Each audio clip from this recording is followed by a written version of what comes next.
Very good morning friends. So we are starting the next part. जो next topic हम शुरू कर देते हैं। कल तक लिखा था हमने कि नाइट्रोजन जो है वो डिफरेंट टाइप की ऑक्सीडेशन स्टेट में एग्जिस्ट कर सकता है और उसकी ये स्टेट्स जो है वो -3 से लेकर +5 के बीच में कुछ भी हो सकती है।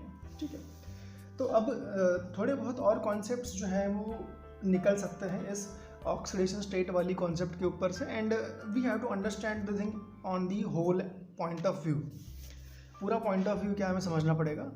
सो for that let's do some even more questions on the oxidation state. तो एग्जांपल से शुरू करते हैं बच्चों। देखो एग्जांपल देख लेते हैं कि लेट्स देखते हैं कि कुछ ऑक्सीडेशन स्टेट कैसे एग्जिस्ट करती है। मान लो अगर आपको N2O4 का एग्जांपल दिया जाए और इसमें आपसे कहा जाए कि आप इसमें नाइट्रोजन की ऑक्सीडेशन स्टेट निकालो, तो कैसे निकालोगे आप। लेट्स सपोज कि let's have the oxidation state of nitrogen is x मान लेते हैं। अब यहाँ पे क्योंकि 2 आइटम है इसके, तो इस पर चार्ज हो जाएगा 2x and plus we have 4 items of oxygen, so will and the oxidation state of oxygen is -2, so will put -2 charge on it. -2 put कर देंगे एंड क्योंकि मॉलिक्यूल पे चार्ज 0 है तो इसको हम इक्वेट कर देंगे 0 से। जैसे कि आप लोग जानते होंगे प्रिंसिपल जो है वो ये होता है कि जितने भी आइटम पे जो चार्ज आइटम पे होते हैं उनको आप उनके नंबर ऑफ आइटम से मल्टीप्लाई कर दीजिए। अब क्योंकि इस पे चार्ज था x, मैंने 2 से मल्टीप्लाई कर दिया इसको, और साथ में क्योंकि ऑक्सीजन पे चार्ज होता है -2 का, एंड क्योंकि 4 आइटम थे इसके, so we have done this kind of equation. ठीक है, 2x + 4 × मिल जाएगा आपको। अब 2x माइनस ये हो जाएगा 8 = 0 हो जाएगा, and in sense we equate this 2x = 8 कर देंगे, इक्वेट कर देंगे इसको हम, then we will get x = 4 और यू कैन से +4। तो अब ऐसे कंपाउंड में N2O4 में on the nitrogen we have +4 oxidation state. ठीक है, अब ये हो गया एक कॉन्सेप्ट कि ऐसे आप इस पर चार्ज निकाल सकते हो एंड यू कैन कंफर्म कि ऑक्सीडेशन स्टेट किसी एलिमेंट में क्या है। 2-3 और कॉन्सेप्ट इस पर बन सकती हैं बच्चों। एक कॉन्सेप्ट ये बन सकता है कि as we have seen the concept in between कि इन दी हायर एलिमेंट्स, जब आप हायर एलिमेंट्स की बात करोगे तो हायर एलिमेंट्स के अंदर में +3 वाली ऑक्सीडेशन स्टेट स्टेबल होती है, ऐसा मैंने कहा था। ठीक है, ये वाली स्टेट जो है ये ज़्यादा स्टेबल होती है as compare to the +5 state. अब इसका रीज़न क्या होता है ये समझ लेते हैं। हायर एलिमेंट्स हायर बोल रहा हूँ अभी, और you can say like heavier, not higher, it's called as heavier, मतलब जो एलिमेंट भारी जिनका एटॉमिक वेट ज़्यादा है, और you can say like molecular weight is high. ऐसे एलिमेंट्स के लिए हमें पता है कि +3 वाली ऑक्सीडेशन स्टेट स्टेबल रहती है। अब ये स्टेबल क्यों होती है ये समझ लेते हैं।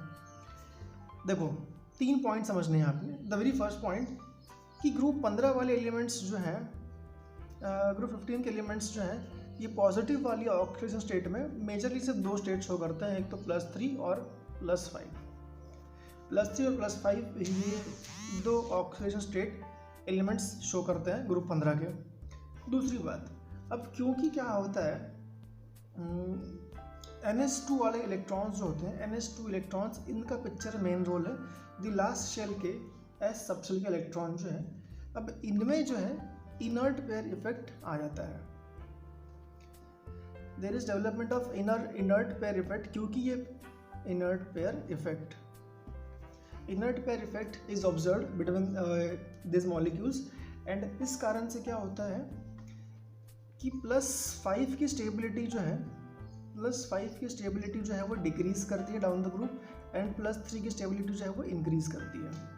+5 जो है वो ऊपर स्टेबल है एंड +3 जो है वो at the bottom of the column stable रहेगा। रीज़न होगा इसका इनर्ट पेयर इफेक्ट। अब तीसरा पॉइंट जो है बहुत ज़रूरी समझ लो कि बच्चों कई बार क्या when you have to give the +5 oxidation state, अगर आपको किसी एलिमेंट के ऊपर में +5 का चार्ज आना होगा तो there is a large amount of energy is required. तो यहाँ पर इसको इस वाली स्टेट में लाने के लिए very large amount of energy is required. Okay, क्यों? क्योंकि आपको यहाँ पे आपको सारे के सारे इलेक्ट्रॉन्स जो हैं, all 5 electrons of outer most shell you have to remove, क्योंकि आपको सारे इलेक्ट्रॉन्स जो हैं वो आउटर शेल के वो निकालने पड़ते हैं। Therefore the large amount of energy is required to remove all 5 electrons from the valence shell, and therefore क्या होता है कि देयरफॉर +5 के स्टेट को फॉर्म ही नहीं कर पाते हैं, एंड देयरफॉर बिस्मथ जैसे एलिमेंट जो है they will show normally +3 oxidation state. Okay, तो इस तरीके से इसका पॉइंट है, समझ में आ गया होगा आपको। अब दूसरा एक कॉन्सेप्ट इस पर ऐसा बन जाता है जो मैंने पहले भी एक्सप्लेन किया था आपको कि नाइट्रोजन पेंटावेलेंट क्यों नहीं हो सकता। कई बार क्वेश्चन ऐसा पूछ लेते हैं बच्चों एग्जाम में कि NCl3 एग्जिस्ट करता है, ठीक है, लेकिन NCl5 एग्जिस्ट नहीं करता, डू नॉट एग्जिस्ट। तो इसका रीज़न क्या है ये आपको समझना पड़ेगा कि क्यों एग्जिस्ट नहीं करता। तो अभी देखा था आपने कि नाइट्रोजन के पास आउटर मोस्ट शेल में 3 अनपेयर्ड इलेक्ट्रॉन्स होते हैं। कितना होते हैं? 3 अनपेयर्ड इलेक्ट्रॉन्स प्रेजेंट रहते हैं आउटर मोस्ट शेल, मतलब in the p sub shell. समझ लो बात की, देखो इस तरीके से समझते हैं। एन हैज 7 इलेक्ट्रॉन्स, एन के पास 7 इलेक्ट्रॉन रहते हैं। इसका कॉन्फ़िगरेशन होगा 1s2 2s2 और 2p3 होगा। अब 1 वाली शेल में 2 इलेक्ट्रॉन कंप्लीटली पेयर्ड फॉर्म में है, 2s2 के अंदर भी पेयर्ड फॉर्म में है, और 2p वाली सब शेल जो है इसमें 3 इलेक्ट्रॉन जो है वो अनपेयर्ड है। This 3 are the unpaired electrons, इनकी पेयरिंग अभी हुई नहीं है।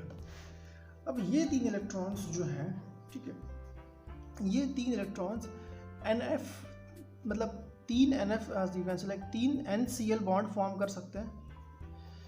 ये लोग 3 बॉन्ड तो बहुत इजीली फॉर्म कर सकते हैं, बट लेकिन अब यहाँ पर ट्विस्ट पिक्चर में आता है कि नाइट्रोजन के पास में there is no d orbital. In nitrogen we don't have any d orbital, जिस कारण से वो एक्सपांड नहीं कर सकता। इट कैनॉट एक्सपांड, एंड जब NCl5 जब बनेगा तो इसके 10 इलेक्ट्रॉन जो है उसको एकोमोडेट करने की जगह उसके पास नहीं होगी। एकोमोडेट नहीं कर पाएगा, ठीक है। 6 इलेक्ट्रॉन्स तो मतलब ऑक्यूपाई कर लेगा यहाँ पे, बिकॉज यहाँ पे 3 इलेक्ट्रॉन्स पहले से थे और 3 जब इसके Cl के आएंगे तो वो 6 इलेक्ट्रॉन्स को ऑक्यूपाई कर लेगा, लेकिन इसके पास में और सामने कोई d ऑर्बिटल नहीं है। Therefore it cannot accommodate 10 electrons of the NCl5. Therefore nitrogen cannot form NCl5. तो अब ये ऐसा था, ठीक है। अब शुरू करते हैं बच्चों रिएक्शंस के बारे में, ठीक है। तो इतना आपने समझ लिया, इतनी सी कॉन्सेप्ट यहाँ, इतनी सारी कॉन्सेप्ट जो है पूछ सकते हैं on the topic of oxidation state. And इसके बाद अब जो है हम कुछ रिएक्शंस देखने वाले हैं, मतलब रिएक्शंस मतलब इन case of P block elements you have actions, ठीक है। कई बार सुना होगा आपने कि एक्शन वाले कॉन्सेप्ट इसमें पूछ रहा था, मतलब क्वेश्चन पूछ रहते हैं कि what is the action of this element, what is the action of air, what is the action of acid, what is the action of alkali. तो ये सब ऐसे कॉन्सेप्ट इसमें पूछे जाते हैं कि एक्शन क्या होगा।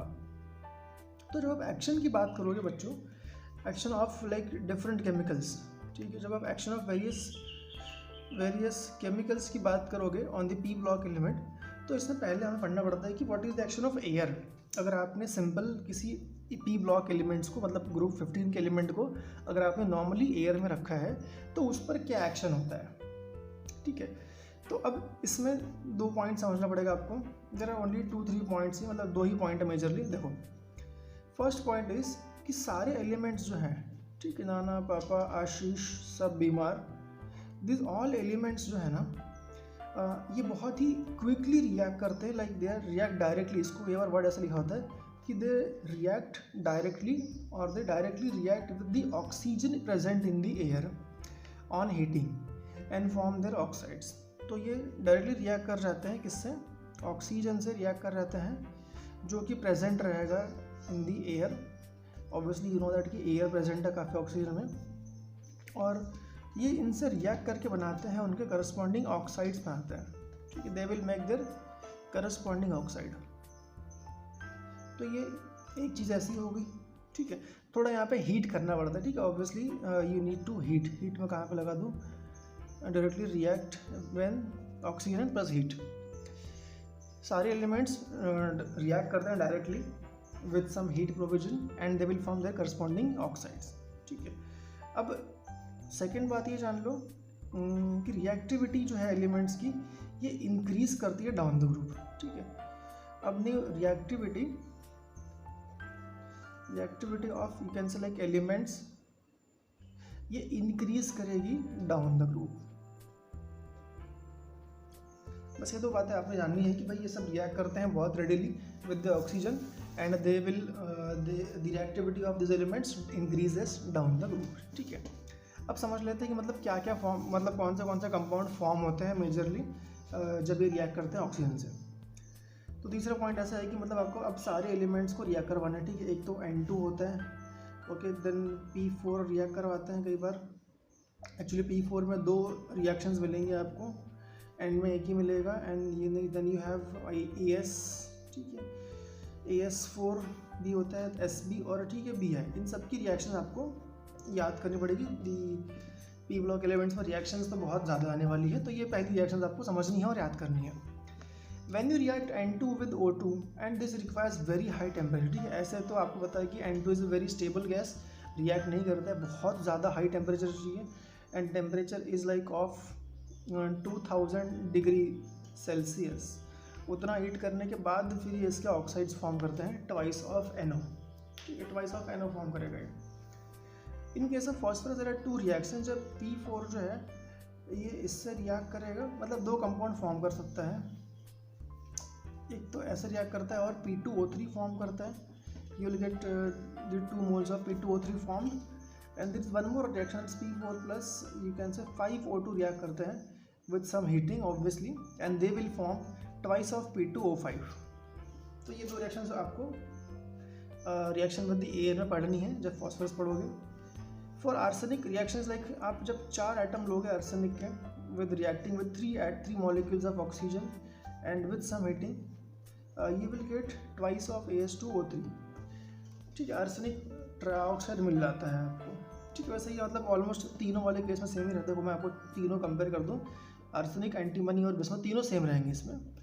4 इसके, 4 एटम आप इसके रहेंगे और सब कुछ सेम है। 3 ऑक्सीजन के एटम यहाँ पे, 3 ऑक्सीजन के मॉलिक्यूल यहाँ पे, मॉलिक्यूल रहेगा। हीट करोगे तो ये बन जाएगा आपका कि भाई 2 मॉलिक्यूल्स ऑफ Sb2O3 बन जाएगा, and obviously 2 molecules of Bi2O3 बन जाएगा। तो इस तरीके से एक्शन रहता है एयर का। ठीक है, अगर आपने अभी एयर में रिएक्ट करवा दिया इसको, एक ग्रुप 15 एलिमेंट्स के, ग्रुप 15 के एलिमेंट्स को रिएक्ट करवा दिया, तो इस तरीके से एक्शन शो होगा। नाउ दी नेक्स्ट जो टॉपिक है वो ये होता है कि अब बाकी एलिमेंट का एक्शन क्या होगा। ठीक है, now the action of like, इसको हम फर्स्ट टॉपिक कर देते हैं। इस बार लाइक फर्स्ट कि एक्शन ऑफ एयर की बात कर रहे थे हम लोग यहाँ पे। The second is action of nitric acid. Second जो होता है वो होता है कि नाइट्रिक एसिड का क्या इफेक्ट होगा। ठीक है, अब गाइस मान लो कि पहली बात ये, the very first point you should note here कि reactivity of again this elements increase करेगी जब आप ग्रुप में डाउन जाओगे। तब सीधी बात है, जब आप नाना, पापा, आशीष सब बीमार जब भी रिएक्ट करने आएंगे तो रिएक्टिविटी इंक्रीज करेगी down the group. The reactivity towards nitric acid increases. ठीक है, सॉरी। अब बाकी एलिमेंट्स तो कम रिएक्टिव है, लेकिन जो बाकी बॉटम के 4 एलिमेंट जो हैं ये तो बहुत रिएक्टिव है। ठीक है, nitrogen is like almost non reactive with N2 with nitric acid, but बाकी काफ़ी वीरस रिएक्शन दे जाते हैं। सो फॉस्फरस, नाना, पापा, आशीष सब बीमार। ठीक है, phosphorus, arsenic and antimony the react with जो हॉट और काफ़ी कॉन्सेंट्रेट नाइट्रिक एसिड जो होगा उससे रिएक्ट करते हैं, and they will form the oxides of this compound. ठीक है, ऑक्साइड्स फॉर्म करते हैं। अच्छा, सब ऑक्साइड फॉर्म नहीं करते हैं, इसमें बिस्मथ जो है वो नाइट्रेट सॉल्ट फॉर्म करता है। समझ में आया क्या बोला मैंने? अच्छा देखो, इसमें ये 3 एलिमेंट्स जो हैं, इसको इस तरह से याद कर लो कि ये 3 एलिमेंट्स जो हैं ये ऑक्साइड्स फॉर्म करेंगे और बिस्मथ जो है वो नाइट्रेट सॉल्ट फॉर्म करेगा। ऐसे आपने याद करना है इसको। ठीक है, वेरी केयरफुल, ध्यान से पढ़ो। अब जब फॉस्फरस को जब रिएक्ट करता है, और हाँ इसमें एक और चीज़ है कि नाइट्रिक एसिड जो है वो आपके मतलब इसमें you need it hot and concentrated, थोड़ा सा हॉट होना चाहिए एंड ऑल्सो कॉन्सेंट्रेट होना चाहिए। ओके, सो फॉस्फरस की रिएक्शन जो है वो इस तरीके से होती है कि P4 जब रिएक्ट करोगे तो यहाँ पर 20, ठीक है, मतलब ये काफ़ी एब्सर्ड फिगर है वैसे, लेकिन 20 atom molecules of HNO3 required and they required like hot, काफ़ी हॉट इसमें चाहिए। एंड ये आपका कॉन्सेंट्रेट रहेगा। फॉस्फोरिक एसिड यहाँ फॉर्म होता है, तो H3PO4 जो होगा, H3PO4 4 मॉलिक्यूल बनते हैं बिकॉज की 4 फॉस्फोरस के एटम थे इसलिए। सो you will gate 4 molecules of H3PO4 and plus 20 NO2 के मॉलिक्यूल बनते हैं, plus you get 4 H2O molecule. समझ में आ गया? अच्छा, इसका नाम जान लो, ये H3PO4 का नाम होता है phosphoric acid. This is called as phosphoric acid. Okay, तो ये रिएक्शन हो गया नाइट्रिक एसिड का वृद्धि फास्फोरस। अब आर्सेनिक की बात कर लेते हैं। बाकी सारे एलिमेंट जो है वो AS मतलब इस तरीके से रिएक्ट करेंगे। आर्सेनिक और एंटीमनी ऑक्साइड फॉर्म करेंगे, और बिस्मथ जो है वो नाइट्रेट फॉर्म करेगा। आर्सेनिक के साथ भी एग्जैक्टली सेम रिएक्शन होगा। 20 मॉलिक्यूल्स ऑफ HNO3 लोगे, जो कि आपके पास में कॉन्सेंट्रेट होना चाहिए और साथ में हीट भी होनी चाहिए। And the product form are exactly same. ठीक है, इसको बोलते हैं आर्सेनिक एसिड बोलते हैं इसको। सो H3ASO4 ये बनेगा और इसका नाम रहेगा आर्सेनिक एसिड। एंड बाकी बाई प्रोडक्ट जो है वो सेम रहेंगे। 20 molecules of NO2 plus 4 molecules of H2O will be formed. ठीक है, अब देन बात आ गई एंटीमनी की। थोड़ा नीचे करना पड़ेगा इसको। एंटीमनी में क्या होता है कि थोड़ा सा एंटीमनी का ऑक्साइड डिफरेंटली फॉर्म होता है। So you will take 4 atoms of Sb और antimony, and again molecules are same. ठीक है, आपको ऐसे याद कर लो कि यार इसमें molecules of nitric acid are almost same, मतलब एग्जैक्टली सेम है हर जगह पे। सिर्फ बिस्मथ में 6 मॉलिक्यूल्स लगते हैं, बाकी तो सब सेम है। ये भी हॉट चाहिए और कॉन्सेंट्रेट होना चाहिए ये नाइट्रिक एसिड। जब ऐसे रिएक्ट करोगे तो एंटीमनी ऑक्साइड फॉर्म होता है। अब एंटीमनी ऑक्साइड उसका फॉर्मूला होता है Sb4O10।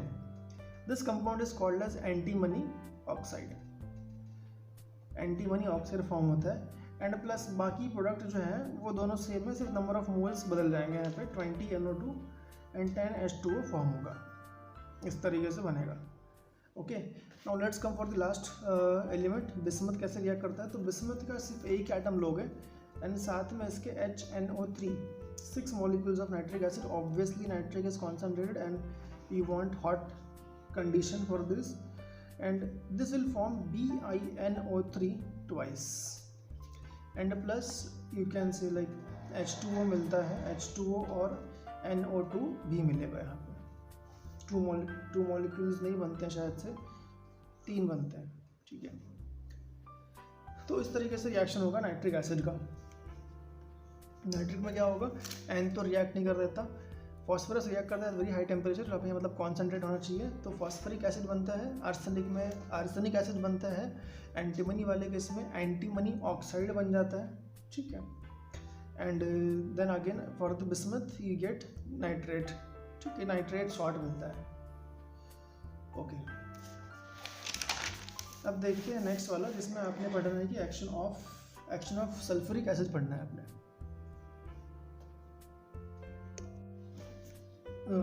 Action of sulfuric acid. The third topic is action of sulfuric acid.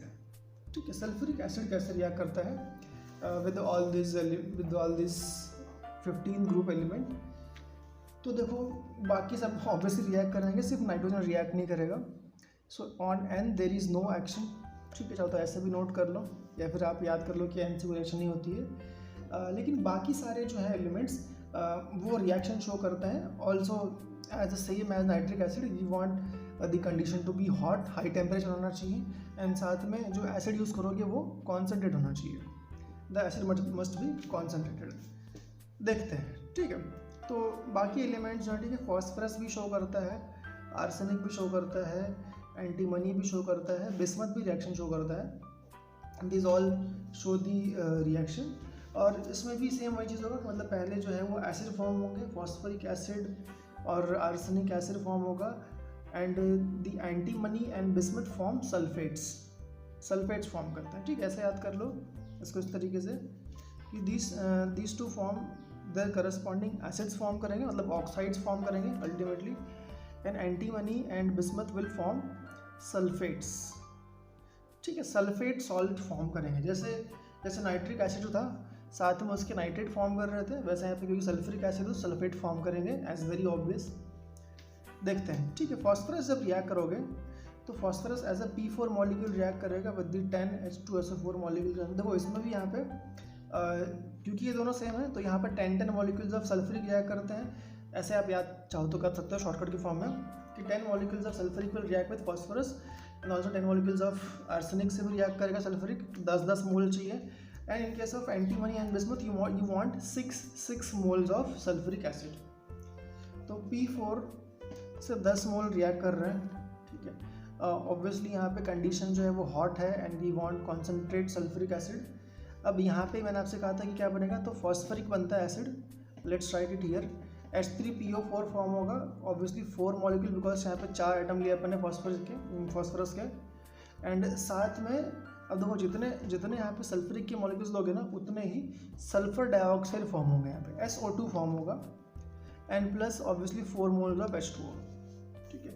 ये बाकी पार्ट जो है वो सेम रहेगा फॉस्फरस में और आर्सेनिक में। So you can see arsenic जब रिएक्ट करेगा तो भी same like 10 moles of H2SO4 form H2SO4 चाहिए, रिक्वायरमेंट रहेगा उसको। यहाँ पर भी हॉट और कॉन्सेंट्रेट होना चाहिए एंड ऑब्वियसली यहाँ पर भी 4 मोल्स ऑफ H3ASO4 कंपाउंड बनेगा, that's called as arsenic acid. And obviously plus also 10 molecules of SO2 and 4 molecules of H2O will form. दोनों को आप इजीली याद कर सकते हो सल्फेट्स सल्फ्यूरिक एसिड से रिएक्शन करते वक्त कि दोनों अपने एसिड फॉर्म करते हैं and the antimony will form its sulphate, ठीक है। तो अभी एंटीमनी जो है ये इसके 2 एटम रिएक्ट करते हैं इससे and you will take 6 moles of sulphuric acid. You can write like same, ठीक है। इसका भी 2 मोल बिस्मथ का चाहिए और साथ में 6 मोल्स ऑफ सल्फ्यूरिक एसिड होना चाहिए एंड इसके मतलब बायोप्रोडक्ट भी दोनों सेम बनते हैं। So they will form, you can write beforehand also 3 mole of SO2 form होगा और यहाँ पे 6 मोल ऑफ H2O फॉर्म होगा। यहाँ भी सेम वही रहेगा, 3 मोल ऑफ SO2 फॉर्म होगा और साथ में 6 मोल ऑफ H2O फॉर्म होगा and even the sulphates are same. देखो अब यहाँ पे वैलेंसी कितनी 3 शो करेगा ये, तो इस तरीके से Sb2 एंड SO4 थ्राइस, ठीक है। एंटीमनी सल्फेट एंड बिस्मथ के साथ भी सेम चीज़ B2SO4 थ्राइस, इस तरीके से फॉर्म होगा। समझ में आ गया? दोनों ने अपने सल्फेट सॉल्ट फॉर्म कर लिए और दोनों ने अपने आर्सेनिक एसिड और फॉस्फोरिक एसिड फॉर्म कर लिया। इस तरीके से रिएक्शन होगा आपका सल्फ्यूरिक एसिड के साथ में। ओके, नाउ नेक्स्ट जो है वो होता है कि एक्शन ऑफ अल्कली, ठीक है। We are covering almost all the actions, सारे एक्शन हम कवर कर लेते हैं जितने भी एक्शन होते हैं पी ब्लॉक एलिमेंट्स में। सो एक्शन ऑफ अल्कली जो है ये भी हम देख सकते हैं ना। Action of alkali like reaction में क्या कहते हैं इसको, any base like NaOH KOH से आप रिएक्शन करोगे तो क्या होगा ये देखना पड़ेगा हमें, ठीक है। अब बेसिकली क्या होता है कि देयर इज ऑब्वियसली यहाँ फिर से on the and we have no action, ठीक है। On hydrogen we have no action और इसके बाद बाकी सब एलिमेंट तो रिएक्ट करते हैं इससे, ठीक है। अब देखो first let's see about the phosphorus. Phosphorus का रिएक्शन जो है बहुत इंपॉर्टेंट है विद दी NaOH, ठीक है। NaOH से रिएक्ट करता है and obviously we want NaOH to be also hot and concentrated. तो यहाँ पर आप जैसे NaOH से रिएक्ट करवाओगे तो NaOH भी यहाँ पे हॉट होना चाहिए। देखो रिएक्शन, ठीक है, मुझे अभी सिर्फ कंपाउंड ही याद है क्या बनते हैं। You will take P4 NaOH and H2O, ठीक है। Will later balance it, balance बाद में कर लेंगे। तो यहाँ पे एक बहुत इंपॉर्टेंट गैस बनती है फॉस्फीन और यू विल गेट NaH2PO2। अब इस कंपाउंड का नाम होता है sodium hypophosphite, this is called as sodium hypophosphite बोलते हैं इसको, ठीक है। NaH2PO2 इज फॉर्म, ठीक। अब इसको ठीक है बैलेंस कर लेते हैं। तो P4 3 N चाहिए यहाँ पे और ये भी 3 होना चाहिए and you get 3 molecules of this NaH2PO2, ठीक है। अभी अच्छा, तो आपने P4 लिया, इसको आपने हॉट और कॉन्सेंट्रेट आपने अल्कली से इसको रिएक्ट करवा दिया, then it has formed PH3। अच्छा, PH3 का नाम पता क्या होता है आप लोगों को, इट्स कॉल्ड एज फॉस्फीन, कई बार फॉस्फाइन भी बोलते हैं बट बोथ आर सेम, ठीक है। It forms phosphine and also sodium hypophosphite, okay. And again the AS4, ठीक, AS4 भी रिएक्ट करेगा इससे and AS4 will react with obviously यहाँ पर फ्यूज्ड अल्कली का यूज़ करना पड़ता है। फ्यूज यानी कि the meaning of fused is need to be understood. ठीक है, समझ लो इसका मतलब क्या होता है। द मोल्टन अल्कली, अल्कली अब इतना हीट हो चुका है कि वो मेल्ट हो गया। ठीक है, तो फ्यूज्ड अल्कली जो होता है लाइक मोल्टन अल्कली जो होता है उससे रिएक्ट करवाओगे आप and you will form the salt. ठीक है, तो सोडियम आर्सेनाइड बनता है यहाँ पे, दैट इज Na3ASO3। इस तरीके से कंपाउंड बनेगा and plus H2 gas liberate होगी 6H2 और इसके बनेंगे 4 मोल। ठीक है, this compound is called as sodium arsenide. ठीक है, कंपाउंड होता है। And again the next compound, the next element is antimony, जो भी रिएक्ट करेगा इससे विथ 6 NaOH। अगेन ये भी यहाँ पे मोल्टन और फ्यूज स्टेट में चाहिए। ठीक है, मतलब एकदम मेल्ट हो चुका, काफ़ी हीट प्रोवाइड कर दिया आपने and it will again form the same compound which है फॉर्म अबूव, जो ऊपर फॉर्म किया उसने Na3SSBO3। Na3SBO3 फॉर्म होगा। ठीक है, और इसके 2 मॉलिक्यूल्स रहते हैं और साथ में 3 मोल्स ऑफ H2 बाहर निकल जाता है। ओके, और इसका भी नाम जान लो, इसका नाम होता है सोडियम एंटोमिनाइट। सोडियम एंटो, ठीक है, एंटोमोनाइट, आई एम रियली सॉरी, इसका नाम मैं यहाँ पर पढ़ रहा हूँ। ठीक है, बहुत गंदा हो गया। It is called as sodium antimonite. तो इस तरीके से एक्शन होगा। बिस्मथ रिएक्ट नहीं करता बिकॉज, क्योंकि देखा आपने कि पहले यहाँ पे काफ़ी हाई टेम्परेचर था। ठीक है, देन आपने फ्यूज़ किया उसको, देन आपने उसको मतलब पूरा मेल्ट कर, तो भी मतलब तब जाके ऐसे रिएक्शन हो रहा है। लेकिन आप उसके बाद में बिस्मथ से रिएक्शन आपके सिलेबस में नहीं है, जो उससे रिएक्ट नहीं करता है ultimately. Okay, so the next is, ठीक है, what is the action of metal. Action of metals क्या होते हैं इस पर देख लेते हैं एक बार। लेट्स सी कितने होगा अपने एक्शन ऑफ मेटल्स। मैं ठीक है आपको इसे बाद में समराइज करके शॉर्ट में एक पेज में दिखा दूंगा करके, then you like very happy to see that. तो एक्शन ऑफ मेटल्स जो होता है, ठीक है, that you should also study. कि अब देखो इसमें, ठीक है, यहाँ इस मेटल्स में मतलब सारे एलिमेंट रिएक्ट करेंगे। नाइट्रोजन भी करेगा इसमें रिएक्ट, फॉस्फोरस भी करेगा, आर्सेनिक भी करेगा, बट क्योंकि बिस्मथ भी है तो वो भी कुछ एक कंपाउंड फॉर्म करता है। सब देखते हैं। देखो अभी इसके लिए मैं क्या कर रहा हूँ कि since all this group 15 elements they behave रफली एज नॉन मेटल्स। ठीक है, तो उसमें वो मेटल से रिएक्ट कर जाते हैं। तो N2 के लिए आपके पास में 2 रिएक्शंस हैं। N2 can show 2 reaction with the metals. एक बार आपने N2 को in one reaction you have to see कि N2 जब रिएक्ट करोगे 6 लिथियम के एटम्स हैं, 6 लिथियम के एटम लोगे आप, तो ये रिएक्ट करके बना देगा ये नाइट्राइड फॉर्म करता है।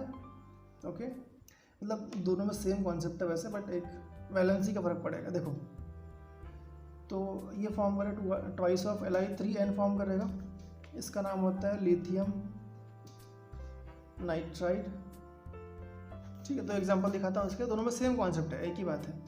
अब मान लो अगर कोई एलिमेंट लिया आपने, इसकी वैलेंसी 2 है, तो यहाँ पे क्या होगा, इसके एटम्स कम हो जाएंगे, सिर्फ 3 एटम चाहिए आपको यहाँ पे।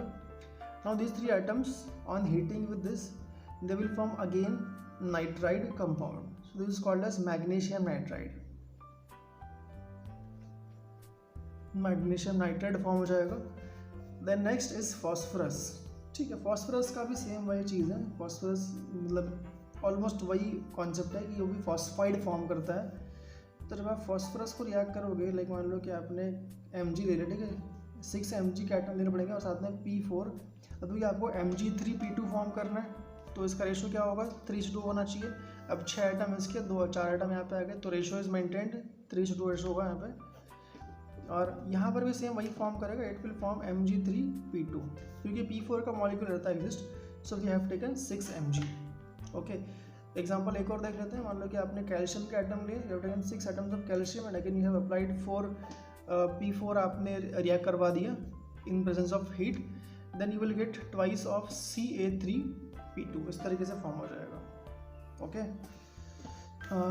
देन अब क्या होता है कि आर्सेनिक और एंटीमनी में एक दिक्कत होती है। ठीक है, ये बात जान लो कि आर्सेनिक और एंटीमनी जब रिएक्ट करते हैं जब मेटल से, सो दे फॉर्म, वो नॉर्मली मेजर कंपाउंड फॉर्म नहीं करते हैं, ठीक है, दे फॉर्म कोवेलेंट और interstitial binary compound. Please very careful, this form covalent and interstitial binary compound.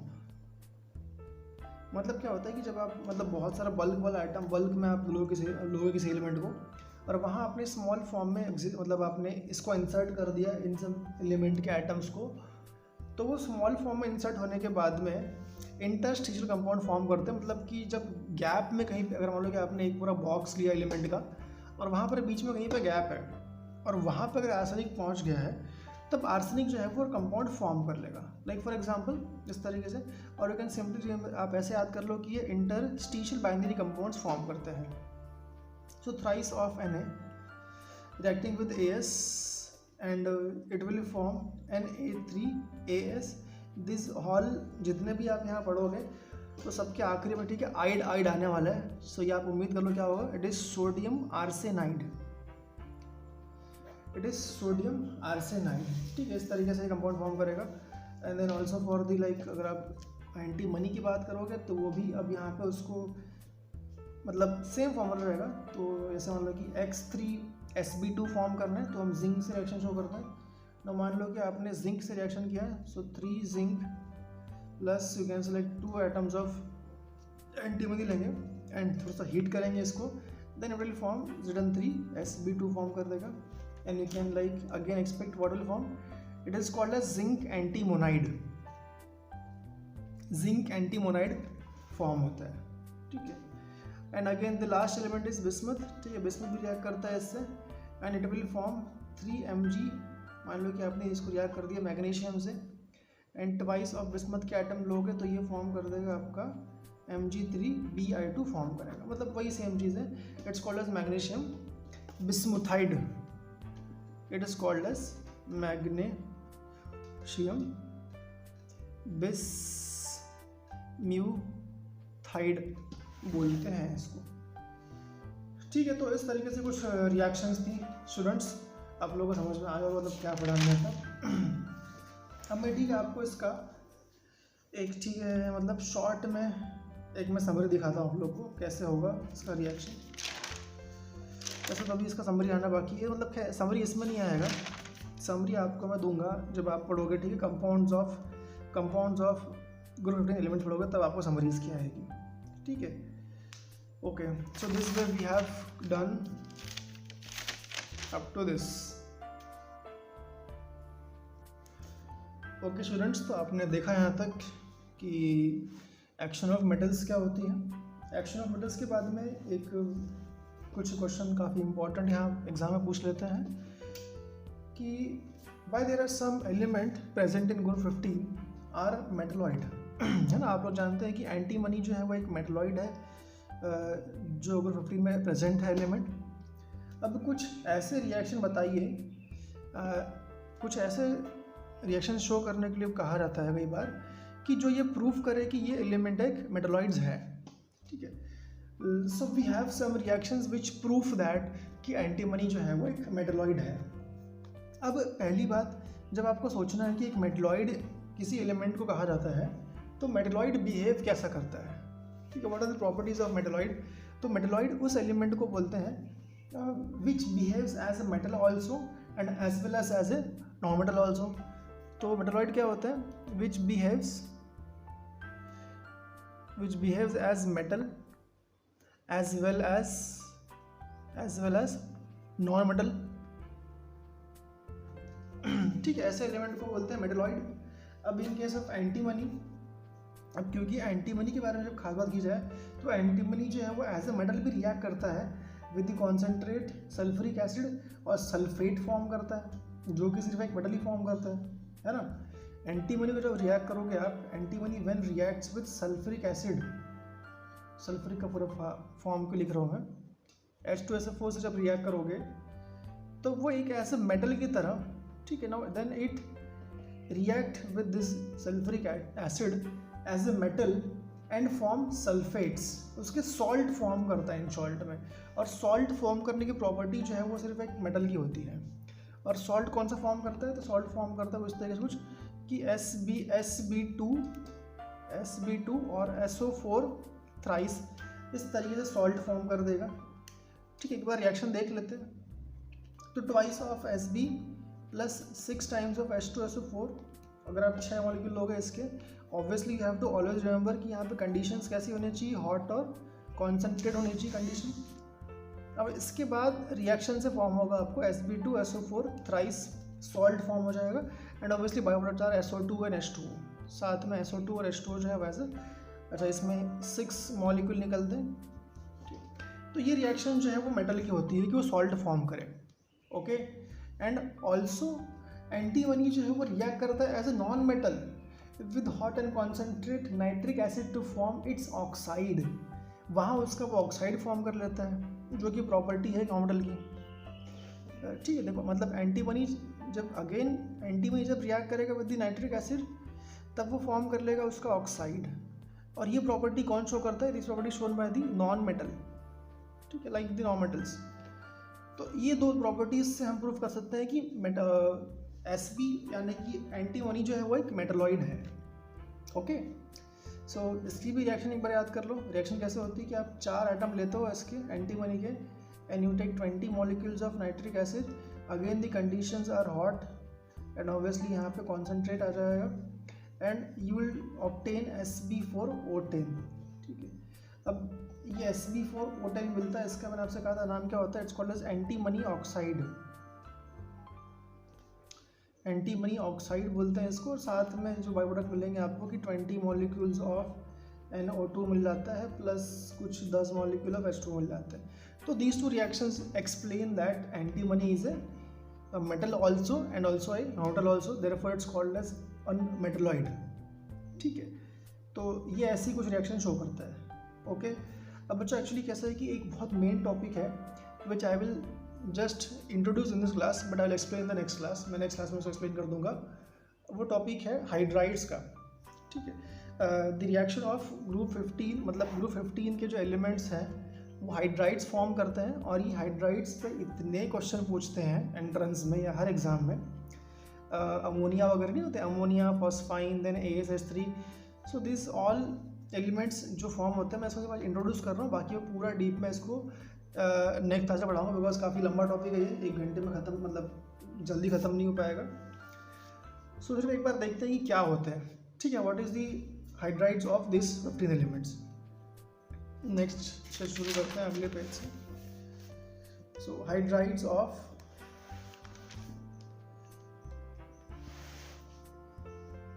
मैं ही इस तरफ से आता हूँ यार। ठीक है, तो हाइड्राइड्स ऑफ ग्रुप 15 एलिमेंट्स। ठीक है, देखो हाइड्राइड्स की बात करें तो हाइड्राइड्स कौन से होंगे इसमें? एक होगा आपका अमोनिया। ठीक है, मतलब सारे जो वो लाइक इस तरीके से फॉर्म करते हैं कि EH3 वाला फॉर्मेट जो है फॉलो होगा। ई मतलब कि मतलब का एलिमेंट रहेगा आपका, जो भी नाइट्रोजन, फॉस्फोरस जो भी है।